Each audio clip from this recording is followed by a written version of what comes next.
Hello and welcome to this week's episode of The Insider, brought to you, just for a change, by Vanishing Inc. Now we've got a very special episode of the show today because we've got not one guest, not two guests, no, we have got 5 guests, all of whom were responsible for working with Joshua J to make him look good in his off-Broadway smash hit, multiply extended show, 6 Impossible Things, which was released last Friday on VanishingInkMagic.com. I would like to introduce you to Jason. Say hi, Jason. Hi. My Kevin. name is Jason. Oh. No. Just say hi. I didn't say anything else. Okay. All right. Should we take it back? No, this is staying in, Jason. All right, fine. And everybody's going to learn from your mistakes. We've got Jason. We've got Hi. Kevin. We've got Matt. Hello. We've got Joshua. Hi. And we've got Cassandra. That Hi. was so smooth. Look, I'm sorry. I've never done a podcast with 6 people. I don't know how this is going to go, but it's going to be interesting. I would like everybody to talk about what they did on the show and how Joshua recruited you. Jason, why don't we start with you? Perfect. So I was the technical director on the show. I ran the lights and the sound, and I kind of came into the show through an Instagram post that Josh posted. He was hiring, and I had sent him an email, and within minutes, he said, "You're hired." And I think that's because of my past at Magi Fest as a youth in the youth program. And and the rest is history. Kevin. Well, I got involved because I'm good friends with Eli Bosnick, who helped write the show, and Josh needed someone to move things around backstage, do some secret help and tricks works kind of things, as some had said, "Oh, you were 53rd assistanting," to steal from Ricky J, but top secret things of making tricks work and also checking people in as they arrived and lots of different things. And I was kind of fortunate in that Josh needed someone to help run things at the show, and the show started the week that I graduated college, so the timing was great, and I graduated with a job, so everyone's happy. Now, that on its own is surely slightly unusual, so congratulations, Kevin. Especially for a music major, I know. Oh, God, yes. Matt Szat. All right. So I think we gave me the title at the end of production manager, which was just a fancy word for saying that I filled in on any role that needed to get done. So either hosting or being the stage manager, doing the tech stuff, basically knew all of the show front and back, every role, so I could fill in or train. We had there's some unsung heroes who are not here, but we had some people who had to come in and learn the show and fill in for a weekend, and I helped with that as well. And how I got involved with the show is, if you saw the show, you would know that Josh hung out afterwards, and I hung out when I saw the show. I'd never met Josh in my life, and I asked him, I said, "I just moved to New York City. I'm trying to get more gigs. It's super competitive here." He put me in touch with some people, and then I also saw the post, and I was working full-time at the time at a marketing job, and I slid into Josh's DMs. And he said, "Are you sure?" He's like, "This is going to be a lot of work with your job." And I said I was sure. I knew it was going to be awful, but I wanted to do it that bad. So I did that, and the rest is history, and was working, the full-time job and then the weekends at 6 Impossible Things. And then we ended up poaching you, and now you work for Vanishing Inc. That is true. As does Jason. So Yeah. Kevin, when are you going to start working for Vanishing Inc.? I am very happy at my job at Tannen's. Yeah, okay. Cassandra, how did you get involved? So I heard pretty much through the magician grapevine that that Josh was looking for someone to come in and work on the show. And at that point, I didn't know if this was going to be the right fit for me. And so I had spoken to some friends and said, "I don't know, what do you think? Would this be a good thing to reach out about?" And they said, "Yeah, go for it." So I reached out to Josh, and he said, "Actually, I think you'd be perfect for the role of the host because you'd basically be the face that they see when they walk in, and you would guide them through the experience." And so I said, "Sure, why not?" And I came in, and it just was a perfect fit. And I was so grateful to end up being part of the team. How wonderful. Jason, what was your favourite part of the show? Be that a specific trick or a specific experiential, is that a word? I think so. Experiential moment that people had that you're looking forward to people seeing when they watch the download that's available. While again, there were so many moments that Of they course. won't get to see that we had, But my favorite moment, because I would watch the show every night. The one thing people don't really know is that there were infrared cameras all over the space. So I got to kind of peep in and see everyone during the show, which meant I had to watch the show. So my favorite thing was the dark routine. Could right you explain that for people that haven't seen it yet? Yeah, so on the video, I think it's a little different in the order, but this opened the show. So when people would come in, they would come into this little kitchen. They would sit in a circle in chairs, and after Cassandra greeted them and told them to turn their phones off, she said goodnight. The lights went dark, totally dark, and they start hearing all these voices. And suddenly they hear one voice, a golden voice, Josh's voice, in the middle of the room, giving his opening monologue. How did that go? How did that go, Jason, the opening monologue? About 2 years ago, I was doing a show, and right in the middle of it, I could do the whole thing, but someone said, when you were done with this trick, can you do a trick for her? And I thought, wow. Or they said, this person's blind. And I thought, wow. And that's it. But then he would say the word lights. You're literally I know, I am butchering. But I got the Owen Wilson moment when you go, wow.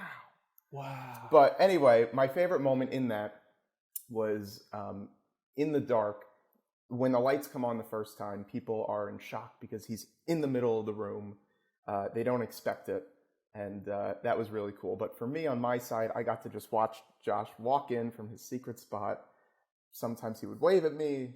Sometimes he would, hold up a peace sign or one finger, but, things we can't even put on a podcast. And I get to see all that. But I got to watch everyone's reaction to the start of the show, which was really cool. And let me add that is how it went on Ideal Nights. And it was very special when it worked like that. But much of the time, people would take out their phones. And when you take your phone out, the whole room, like just a little bit of phone from the screen, is illuminated by that thing. And then you see me clumsily tiptoe out of a secret door and walk to the middle, and it just ruins the mood. When that happened, I would be in a bad mood for the whole show because, they've sabotaged a really special moment. They've taken it away from 20 people because now you're just walking out in low light. Did you think about a way to solve that, like confiscating people's phones before they went in? Did you talk to Cassie? She was the host. She told Cassie. people not to use their phones. As it went in, as the show went on, rather, I found more and more ways to be specific about the wording of what I said. Where, in a very gentle way, I was saying, "If you take your phone out, I will kill you." And so I really grilled them too before I left the room and was like staring at everybody before the lights went out. Of don't take your phone out. And I think as time went on, they just didn't because they were scared of me. So. Kevin, what was the, obviously there were several tricks that came in and went out of the show. What was one that you were disappointed or annoyed or you wished had worked in a different way? Is there one routine that you were a bit gutted that didn't carry on? Yeah, I don't know why everyone else here looks like they're laughing, like I'm gonna make some joke or something, but the one that I liked that I guess was out by the end was this borrowed ring and light bulb. And the reason it didn't work was because it was a story trick in between two other story tricks. But it just had this nice presentation based on something Jared Koff wrote in one of Helder's quarterlies, and it was a vanish of a borrowed ring and a shadow. So he turns on the flashlight on, I think it was on a borrowed phone, puts it in his pocket. You see the shadow of the ring against the wall, and he wipes it with his finger, and it's vanishing, like as he traces it with his finger, it vanishes, and then it's inside the one light bulb in the room. And when we were, before the show opened, when there were maybe 5 or 6 shows for family and friends and test audiences, and we handed out surveys for before the paying audiences about what worked, what didn't, did you figure anything out, what were your favorite things. And that was one of the things that was consistently either everyone's favorite or everyone's least favorite part of the show.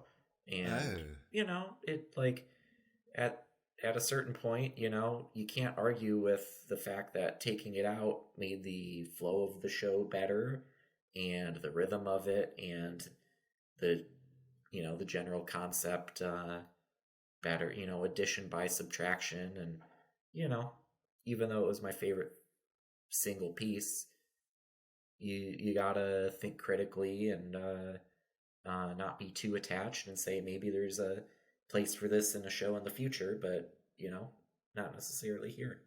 Yeah. Jason, what was whether it stayed in or didn't, what was your highlight trick for you? I think it's tricky, but I really loved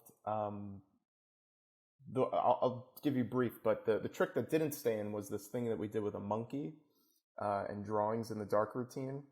That was really cool, the concept of it. But the trick that stayed in was the credit card in the block of ice. I loved watching that come together. I loved, when Josh came in and told us that he had this idea, and we all kind of sat for numerous hours and worked on this thing, lighting it, putting the music in, stage it, blocking it. To see that come together and to watch that every night was very cool. No pun intended, but it was it was a really, really special routine, and I think it was super impossible to watch from a layman's perspective. Absolutely.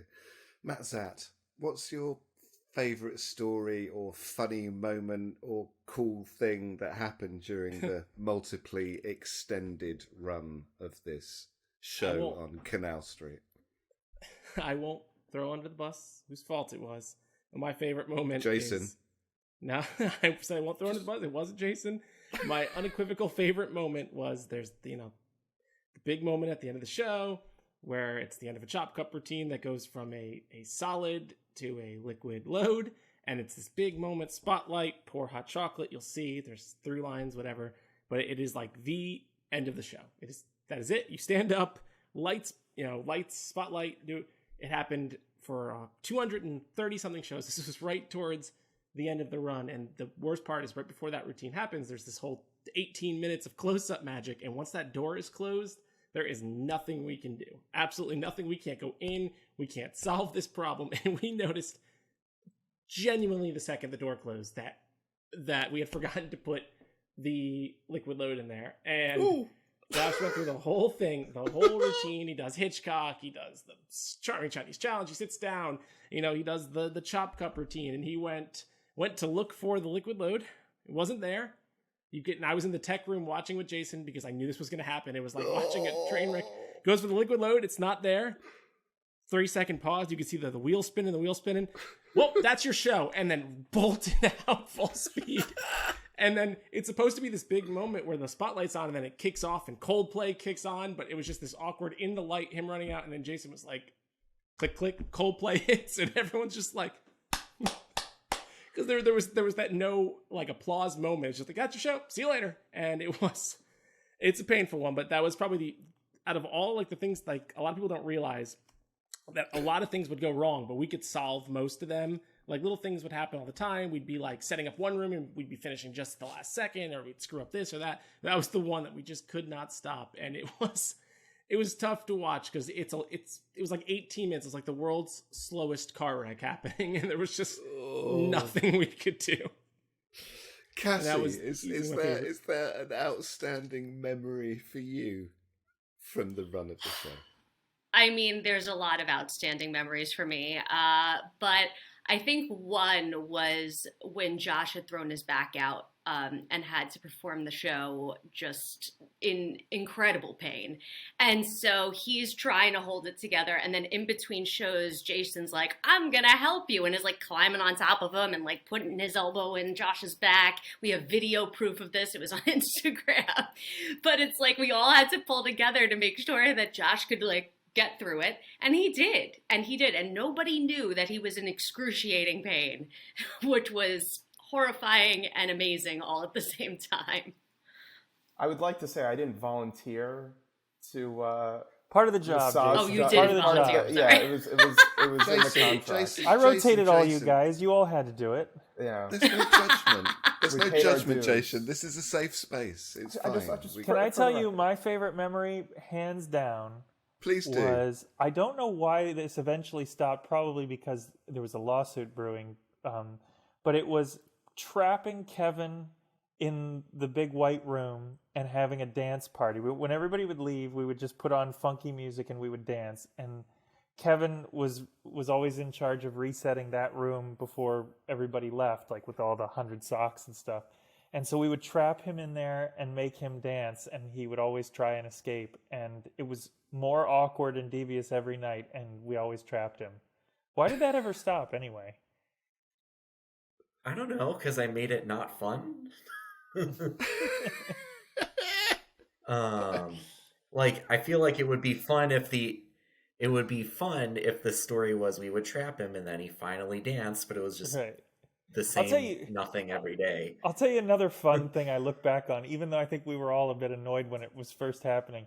Eli, who helped design the show, but didn't work the show very often, he filled in a couple of times, like on zero notice if somebody got sick or something. But Eli would just come by and leave food in the space. You know, he would come by and eat a sandwich just between things to say hello.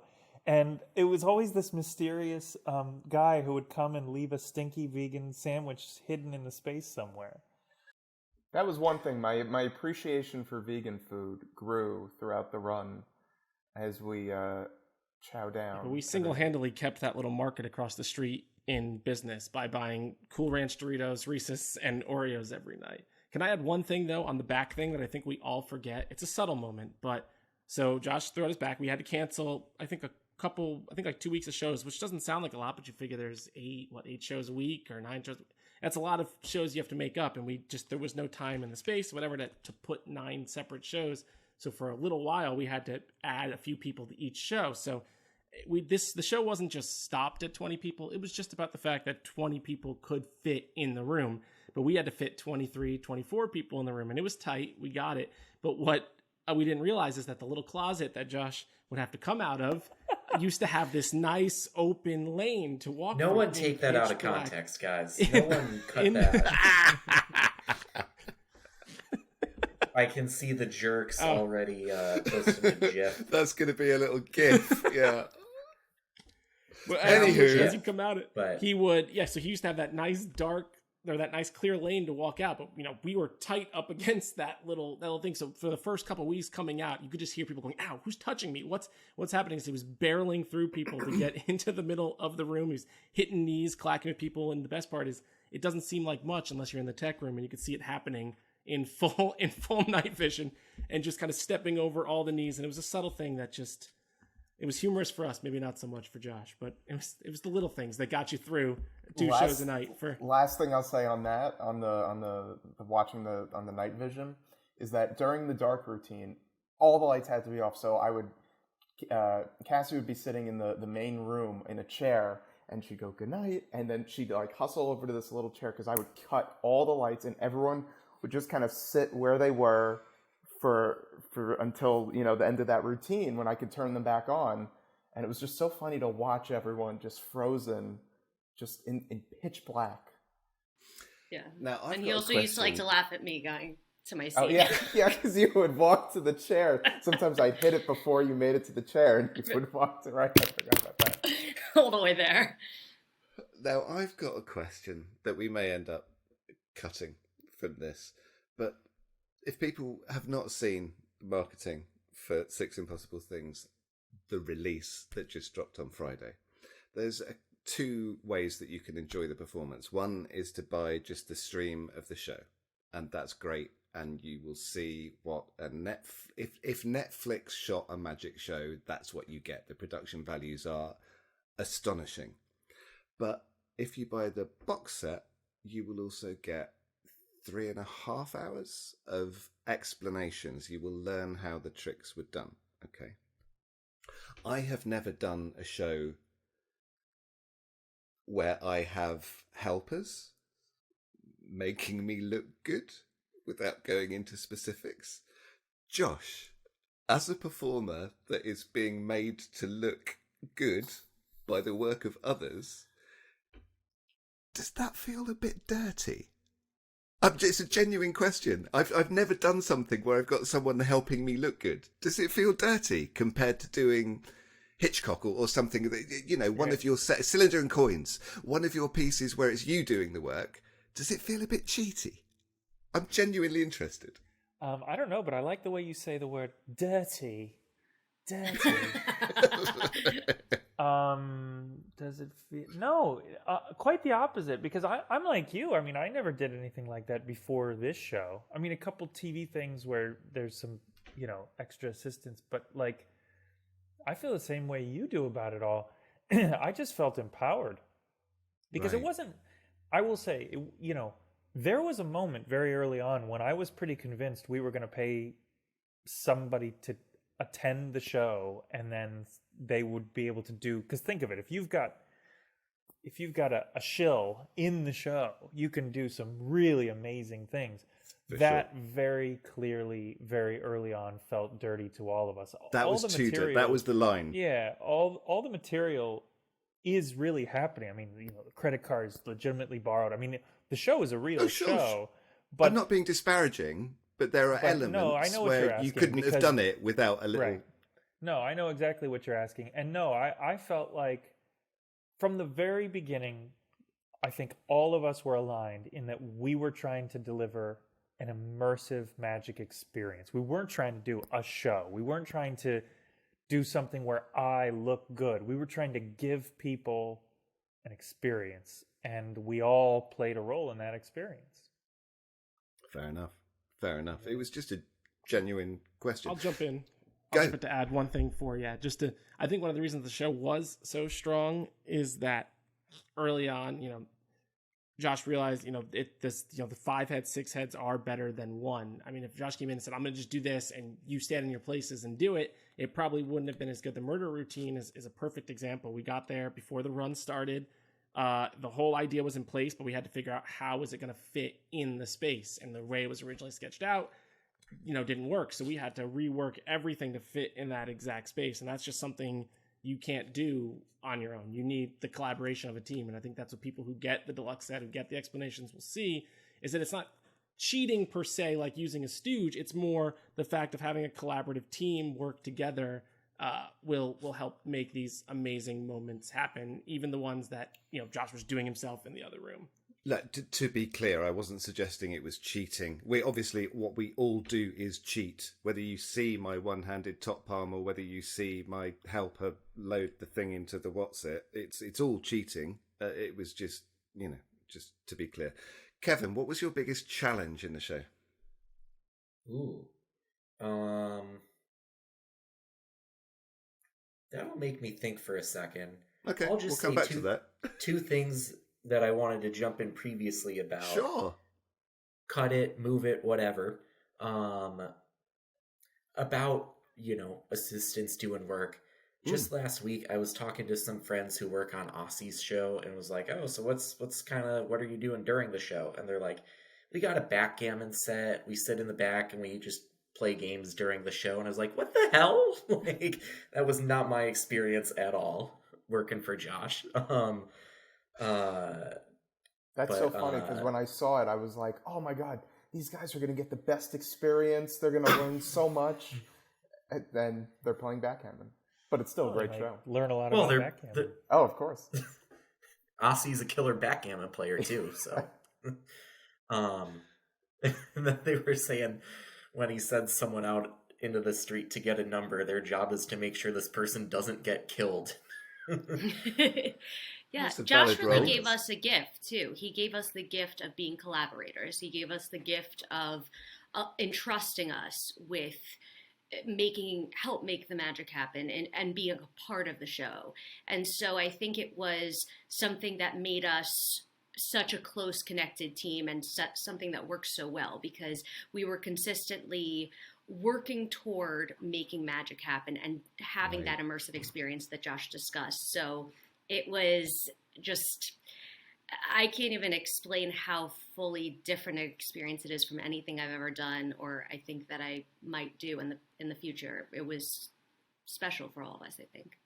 Yeah, I think that was really important to me as well. I mean, one thing that was clear, abundantly clear, is nobody made a ton of money off of that show because it just was expensive to run and it was limited in scope and it was only 20 people.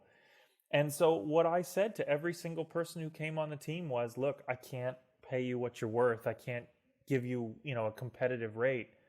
But what I can give you is experience in genuinely putting it together. And as Cassie said, like, they were collaborators. They were not people that were just running tech or filling things up. I mean, every one of them added measurably to the show. And I mean, maybe it's wishful thinking, but I feel like since every single person on our team has gone on to do pretty interesting and great things in Magic, that certainly those skills may have come into play in later stuff. So they owe you. Is that what you're saying, Josh? I owe them, I think. Let's go round the horn and say the trick or the piece in the show as it ended up on video that you're most looking forward to people seeing. Jason, let's start with you. Oh, it's Credit Card and Ice. You've done that one. Yeah, well, the other one was the socks routine. Kevin.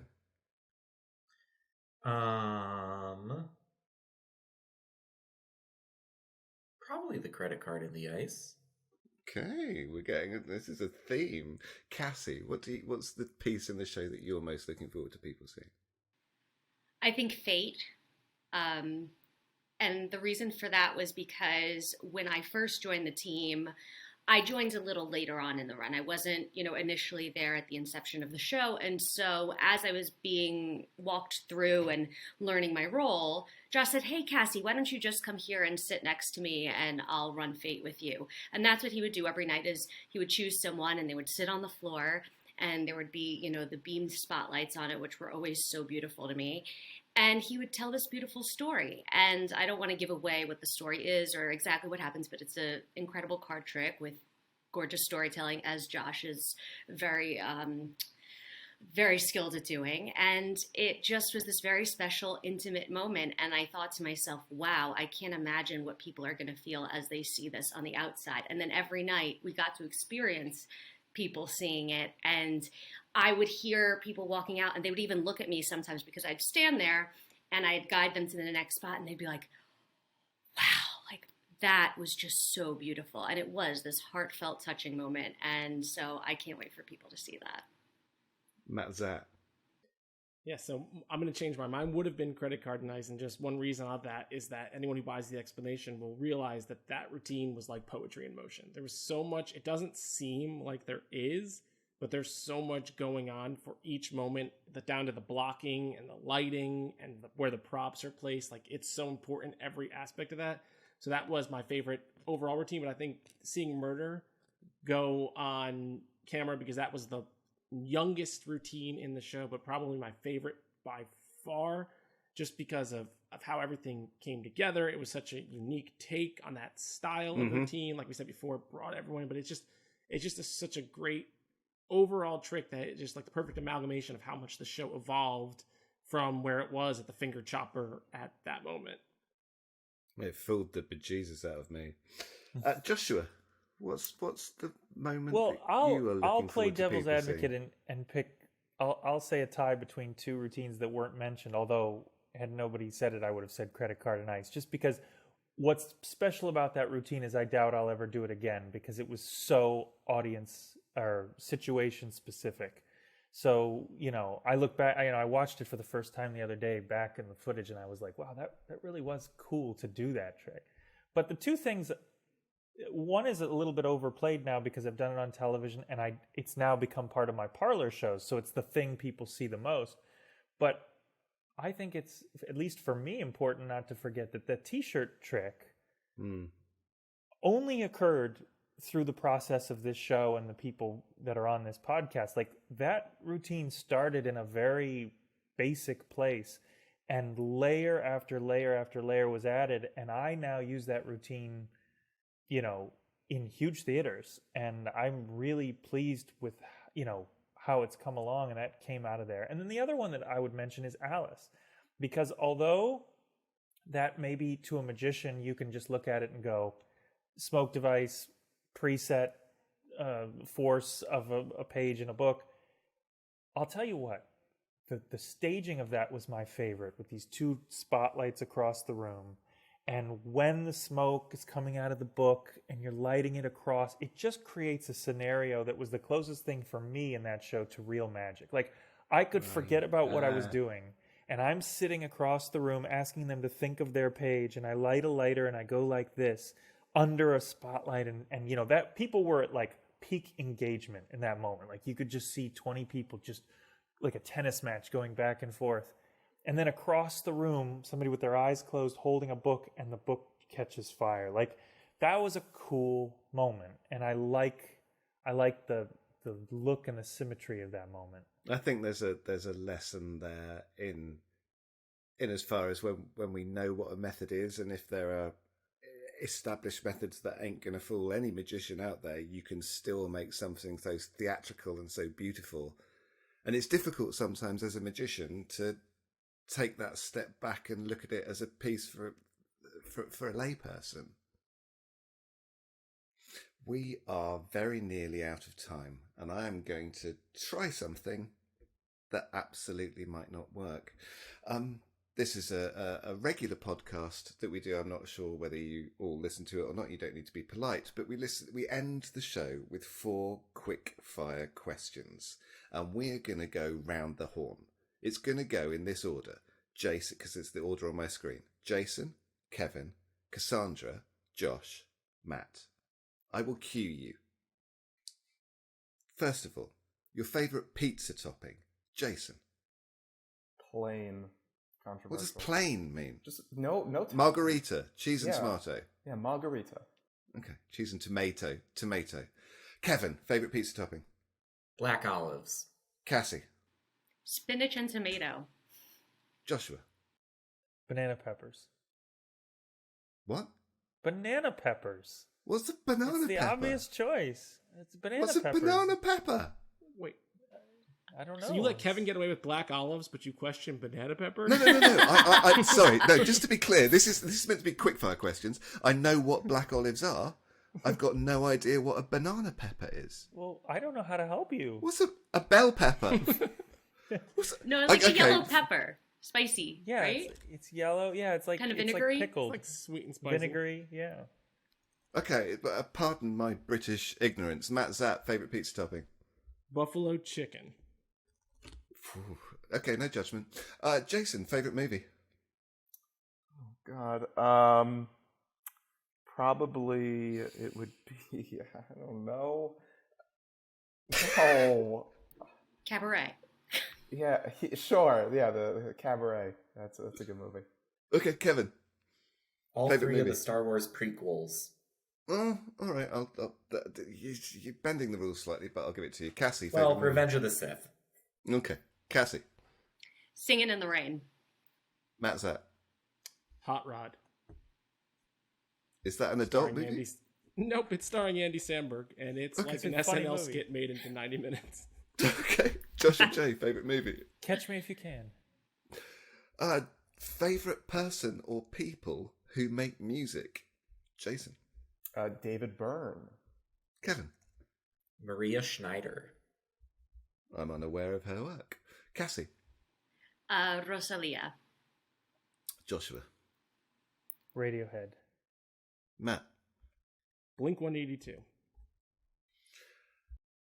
I didn't even giggle. And